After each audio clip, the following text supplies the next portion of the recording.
I first met Gary Halbert at Jay Abraham's divorce party around 20 years ago, and I sometimes wonder if Jay is mad at me for saying it all.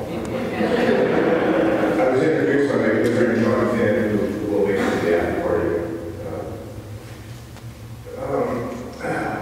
Gary was fresh from his little vacation courtesy of the feds at that time. He was happily reestablishing himself as the most influential copywriter alive with his hot newsletter. I believe it was on issue number 9 or so. Remember which one that was?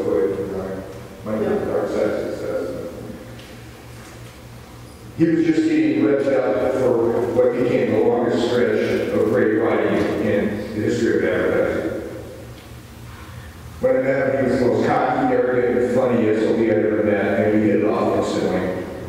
Soon after, he asked me to come work for him in his collection offices at 900 or 9000 Sunset Boulevard, smack in the heart of the Sunset Strip. The first day, he gave me a pencil, a pad of paper, and put me in a totally empty office and told me to write an ad. As I stood there looking at the legal ad with my little pencil, which I hadn't had a pencil since high school, he came back into the room and said, "Come on, we're going to dog." So we got out and drove all over Hollywood and Los Angeles for about 3 or 4 hours. We got back to 9000 Sunset, got the elevator, got back up to the offices, and I walked into my little empty office. I didn't even get a chance to sit down. He walked in and said, "You got that ad?" A lot of other writers came and went during those years, and it was disorienting moments like that that sent many of them running away screaming. Me, I just figured it was the price of admission to the wildest ride possible in business. So I learned to laugh at the craziness, plan around it, and then I settled in and sucked up every lesson I could. And lessons came every day, all day long. They thought I took notes.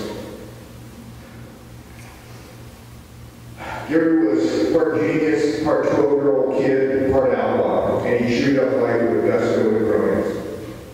It took guts and patience to hang in there with him. But your effort was always rewarded many times over.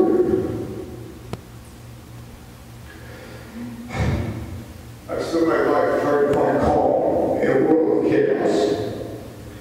And Gary was the first person I ever met who actually sought out chaos. I have a lot of stories I'll tell later about kicking the anthill and going to a calm office, everything was running smoothly. By the time that paper was literally flying in the air.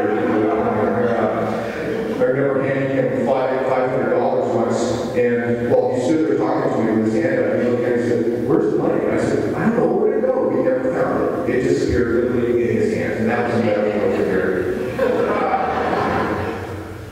Those were wild, exciting years. And my only regret is that I can't go back to the all over again. I already had a career when I met Gary. What I didn't have was the belief that I really could be myself and still succeed in the study business world. Gary showed me how to,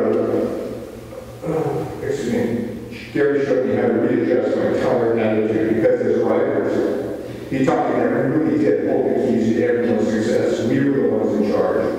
And with Gary at the helm, we always made sure to leave smoldering ruins in our wake while blasting through new trails in the marketing wilderness.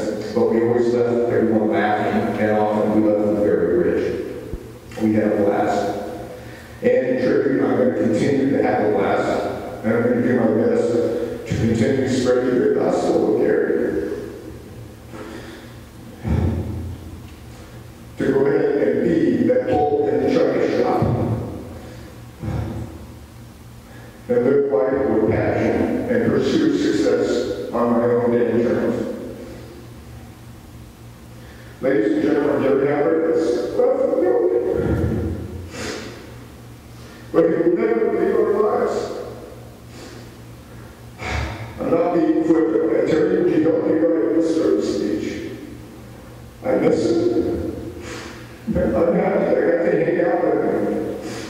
And I look forward to seeing the old bastard again sometime in that big old docking table in the sky, where I'm sure he's holding court right now, kicking ass and taking